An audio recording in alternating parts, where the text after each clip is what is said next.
Right, picking up from clip 3, Carlito's just to my right there in the background. This is actually quite a dangerous fight because Carlito is he's got a high-powered sniper rifle. I actually make an almost near fatal mistake here.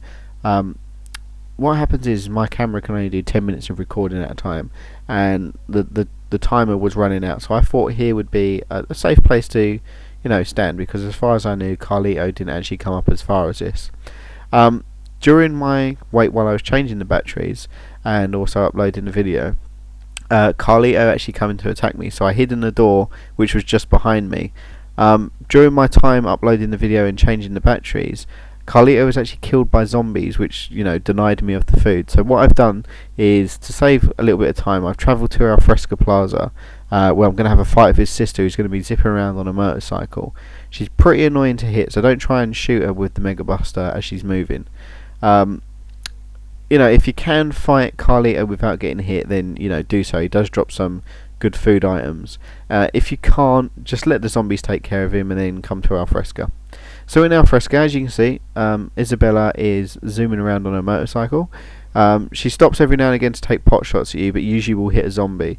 Unfortunately, same works for you as well. You can try and take shots at her, but because the Mega Buster, it's quite a big damaging bullet, it will damage you a lot.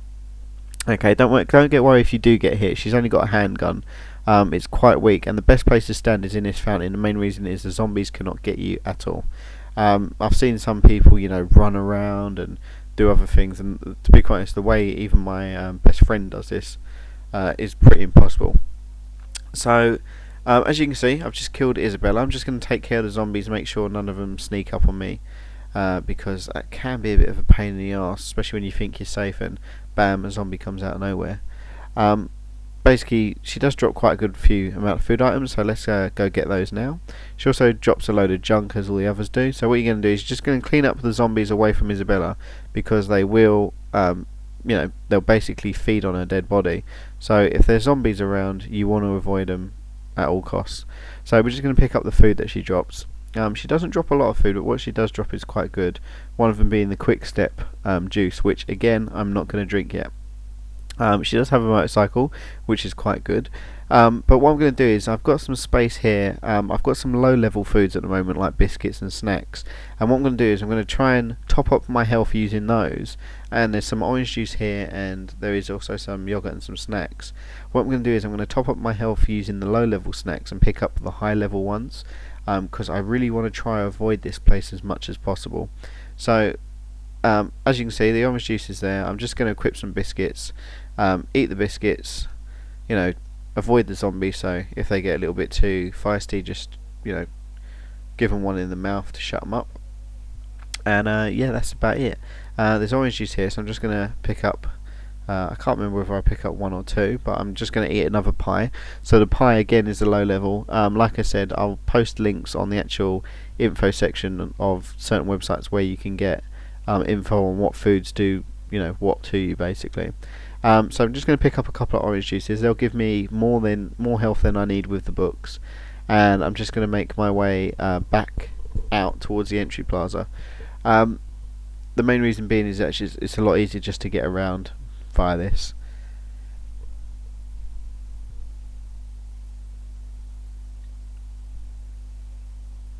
Okay, so it says 1 day 10 hours and 12 minutes. It's a little bit confusing because obviously I'm watching this video back myself. It is all in the right timeline, but as far as I was aware, I was all alive for 2 days by this point. Either way, don't worry. If you're thinking, oh god, he's only been alive for a day and he's used all this food. Put it this way, I'd done this pretty much being half asleep. Just to prove how bored I was at doing this, I'm even gonna get a clothes change. So as you can see, there was a little bit of a glitch there. It had to load the whole shop after I actually entered it. And these are kind of what I like to call my sneaking suit. So a little bit of a Metal Gear Solid fan. I've got my sneaking suit on now, and I'm just going to try and find some psychos and find some high level foods. To be quite honest, surviving through the second day is a lot tougher than surviving the first day. This is where you're going to pick up some foods off the floor. You're going to be tempted to go for some easy access foods, basically. A lot of the guides as well that you might read on the internet will say that here is the safe place to stand because zombies can't get you. That's complete and utter rubbish. As you can see, zombies can quite easily get you. Basically, you're going to be tempted to pick up some of the easier foods that you found around, like on the food court and so forth. Don't. If you're going to pick up anything, get it from al fresco. There's lots of kind of instant healing foods there. Will give you all your health back. You know, and you want to try and avoid that place as much as possible anyway. So any food that you can get out of there while you've got a lot of life, you know, get it, and you know, just have fun. Now, as you can see, I'm looking around just to see if there's any survivors or so forth.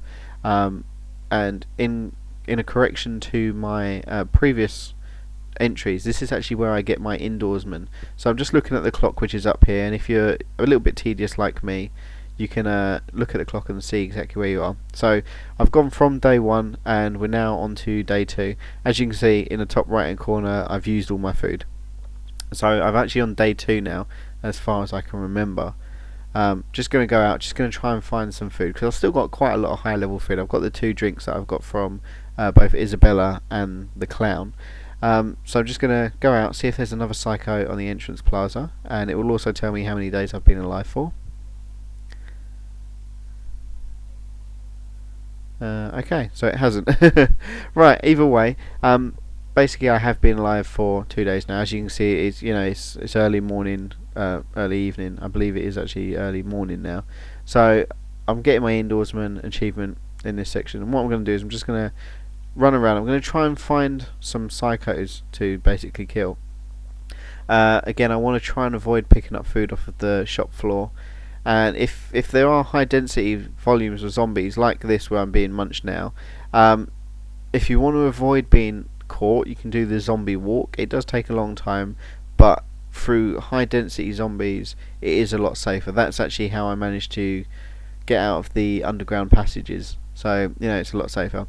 I'm looking around for zombies now, mainly because I'm getting a lot of glare on my TV, so areas like this I can't actually see what I'm doing. Basically, if you do get glare, try and block out any light. It sounds kind of like a vampirish thing to do, but yeah. So here we go, 2 days and 6 hours I've been alive now. So I've now actually achieved my indoorsman achievement as well, because I've avoided going out as much as possible. I'm just going to quickly check in the warehouse to see if there's any survivors. Like I said, survivors don't really give you much. They give you 1, maybe 2 items of food if you're lucky. And you know, I am quite unlucky at the moment because there's no one here. So there's no one here. I'm not going to bother wasting my time. So I'm just going to go out and look for the next available space.